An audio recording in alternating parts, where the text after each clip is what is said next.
بسم الله الرحمن الرحيم والصلاة والسلام على أشرف الأنبياء والمرسلين وعلى آله وأصحابه أجمعين أما بعد.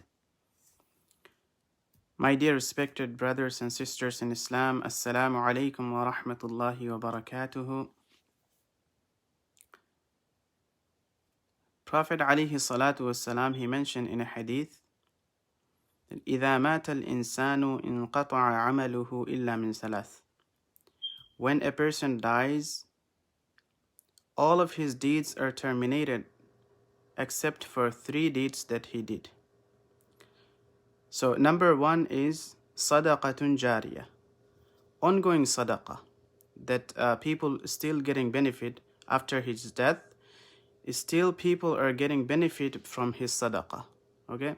Another hadith, Rasulullah sallallahu alaihi wasallam mentioned that this sadaqah can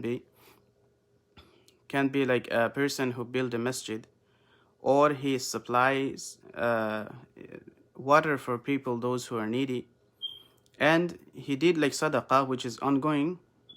People are getting benefit, ongoing sadaqah. And number 2 is أو علم ينتفع به, that a knowledge that he taught and people is still getting benefit after his death. So as long as people are getting benefit from his knowledge, he will get a reward on his grave. Okay. And number 3, أو ولد صالح يدعو له, or a righteous child that he left behind in this world, and this child start making dua for him, he will get benefit and he will get reward for this on his grave. Okay, so this is the 3 things that a dead person who passed away from this world, but still he is getting benefit and still he is getting reward. All other rewards that he used to pray, he used to give zakat and so like fasting in the month of Ramadan and going for Hajj, all these good deeds or any good deeds that he used to do, these all good deeds will be terminated after his death except these 3. Number 1, again I'm repeating, number 1, that ongoing sadaqah. Number 2, that knowledge that he taught and people are still getting benefit out of it. And number 3, that he left behind a righteous child who is making dua for him. Okay, so this is a dead person can do. What we can do for our relatives or loved one who left this world, what we can do, number 1, that ulama said, number 1, to do dua for this person. We can make dua for our relatives or our Muslim brothers and sisters who passed away. We can make dua and do istighfar for them, that oh Allah, you forgive them, oh Allah,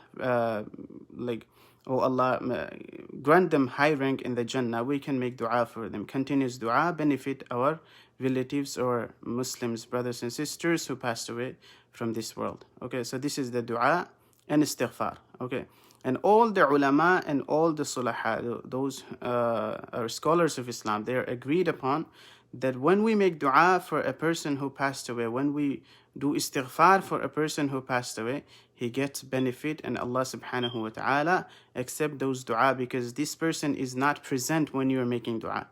And when a person make dua for his brothers and sisters who is not present, then Allah subhanahu wa ta'ala accept those dua because these dua are sincere, because he's not hearing me and I'm not going to get any benefit from him.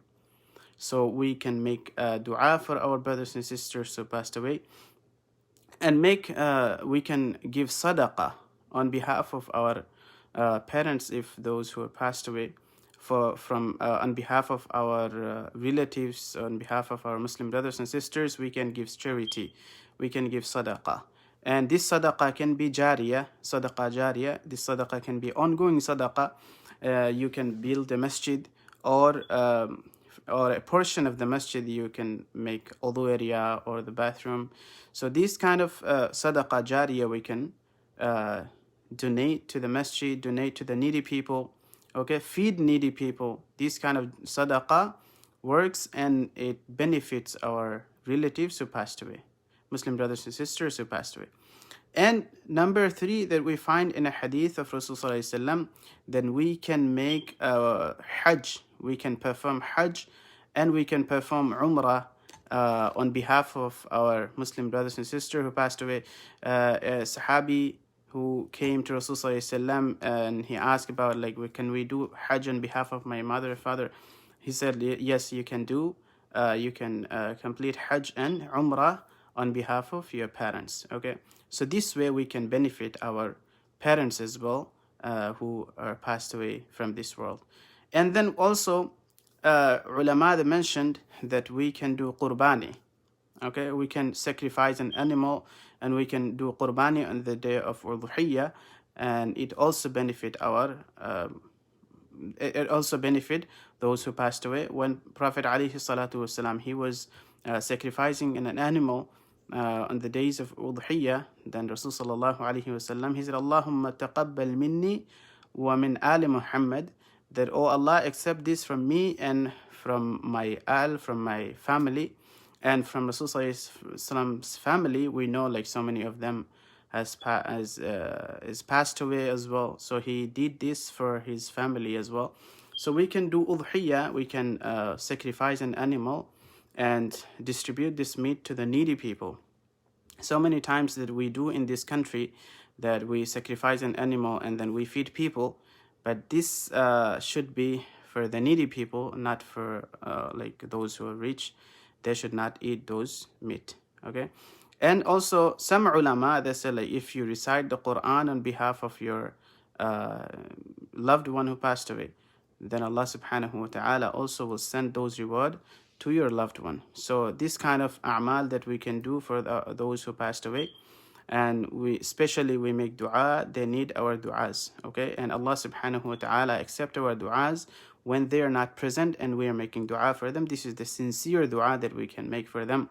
So may Allah subhanahu wa ta'ala give us tawfiq. Other than this a'mal, there we cannot find anything, any certain days that after a person dies, there is certain days, after certain days, that we need to do this and that. We don't find anything on this hadith, any ahadith.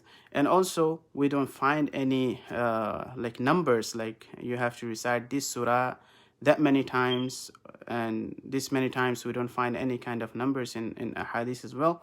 So we can make dua, istighfar, we can give sadaqah.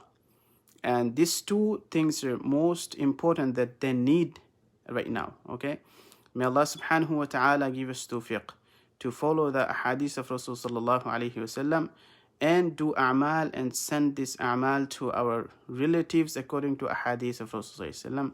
Jazakum Allahu khairan. Wassalamu alaikum wa rahmatullahi wa barakatuh.